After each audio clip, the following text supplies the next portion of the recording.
change, and everything is changed, nothing can be held on to the degree that you go with a stream, you see, you are still.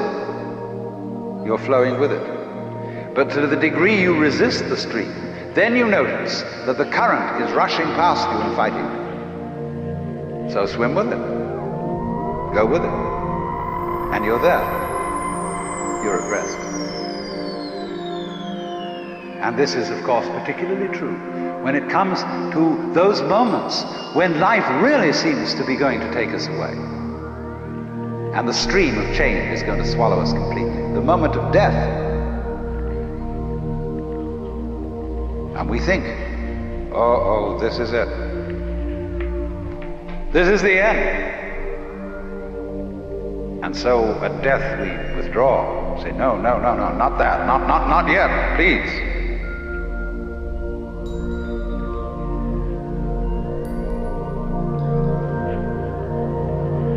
But actually, the whole problem is that there really is no other problem for human beings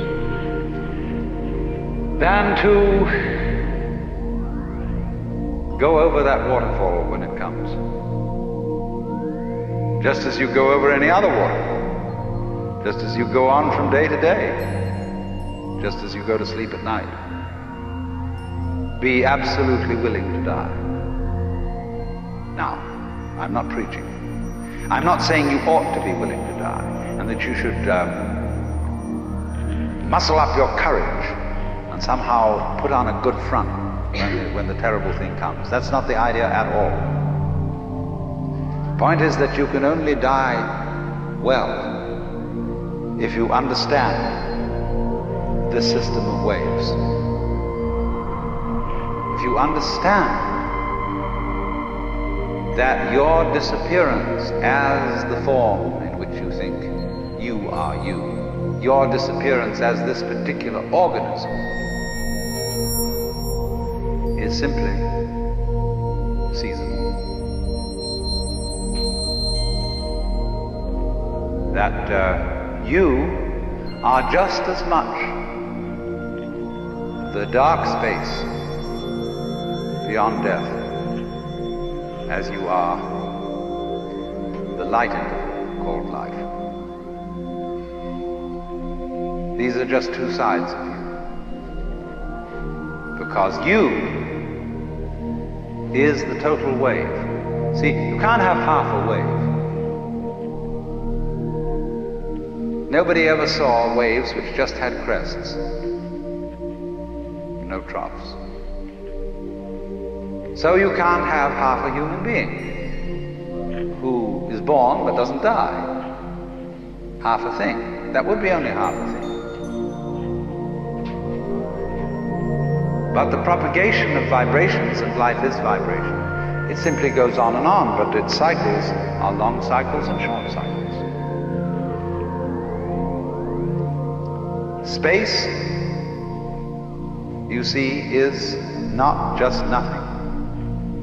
If I could magnify my hand to an enormous degree so that you could see all the molecules in it, I don't know how far apart they would be, but it seems to me they would be something like tennis balls in a very, very large space. And you'd look, when I move my hand like this, and say, for God's sake, look at all those tennis balls. They're all going together. Crazy. And there are no strings tying them together. Isn't that queer? No, but there's space going with them. And space is a function of, or it's an inseparable aspect of, whatever solids are in the space.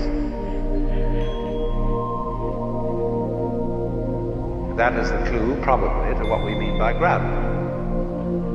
We don't know. So in the same way, when those marvelous sandpipers come around here, the little ones, while they're in the air flying, they have one mind. They move all together.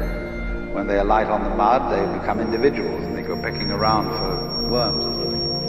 But one click of the fingers and all those things are zipped into the air. They don't seem to have a leader, because they don't follow when they turn. They all turn together and go off in another direction. Amazing. But they're like the molecules in my hand. So then, you see, here's the principle. When you don't resist change,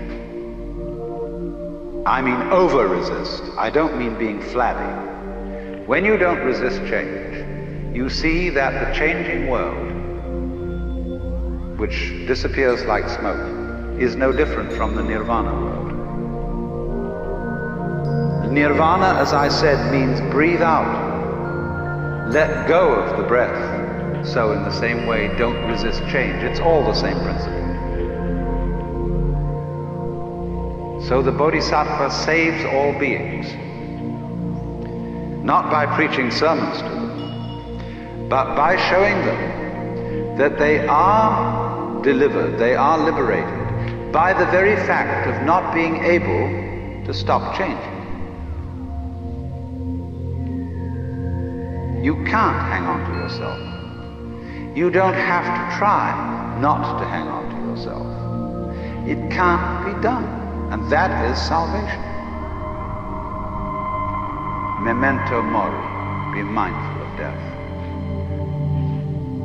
Gurdjieff says in one of his books that the most important thing for anyone to realize is that you and every person you see will soon be dead.